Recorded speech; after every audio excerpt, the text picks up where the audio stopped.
స్వార్థ రాజకీయ ప్రయోజనాల కోసం పార్టీలు మారుతున్న నాయకులు కులాల గురించి మాట్లాడడం ఏంటని తాడిపత్రి ఎమ్మెల్యే కేతిరెడ్డి పెద్దారెడ్డి ఫైర్ అయ్యారు.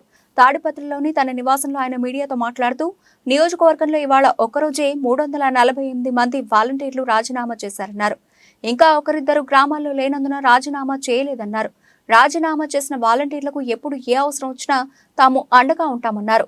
ప్రతి నెల 1వ తేదీన తెల్లవారుజామునే పింఛన్లు అందుకునే అవ్వాతాతల్ని ఇప్పుడు మండుటెండలో కార్యాలయాల చుట్టూ తిప్పిస్తున్నది చంద్రబాబేనన్నారు.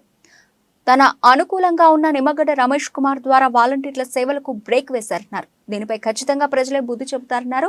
మరోవైపు తాడిపత్రిలో మొదటి నుంచి తన వెంట నడుస్తున్న ఎవరూ పార్టీ వీడిపోలేదన్నారు.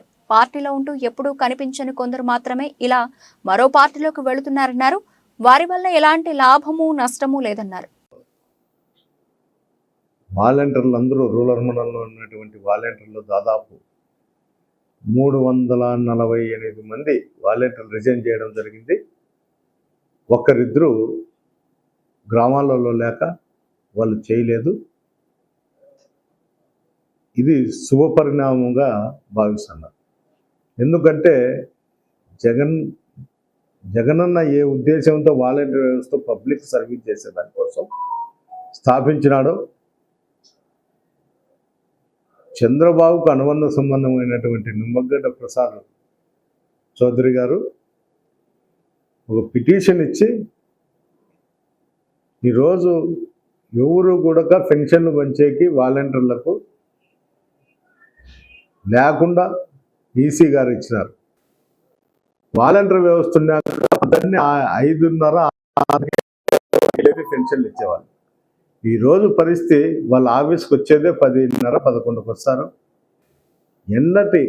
ఎండలో కూడా అవ్వాతాతలు పోయి పెన్షన్ తీసుకోవాలంటే లైన్లో నిలబడి ఎంత ఇబ్బందికరంగా ఉంటుందో ఒకసారి అందరూ కూడా ఆలోచన చేయాలి. మీకు జగన్మోహన్ రెడ్డి ఫోటో ఉంటుంది, మీకు పాస్బుక్ ఉందా? అందువల్ల ఆ పాస్బుక్ తీసుకుపోతే మీకు పెన్షన్ ఇవ్వరు. అందువల్ల లేకపోతే ఓటర్ ఐడి ఏదో ఇటు తీసుకుపోవాలని చెప్పే నిబంధనలతో ఉంటారు. ఒక వ్యవస్థ పైనే మాట్లాడతారు.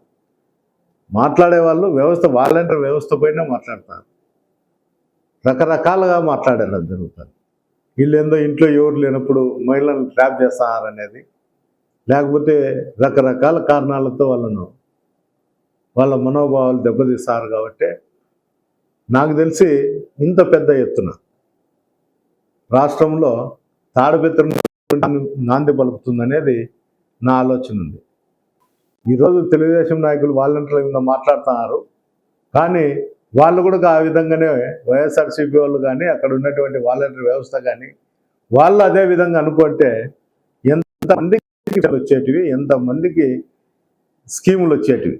రైతు భరోసా కావచ్చు, అమ్మఒడి కావచ్చు, చేయూత కావచ్చు, ఆసరా కావచ్చు,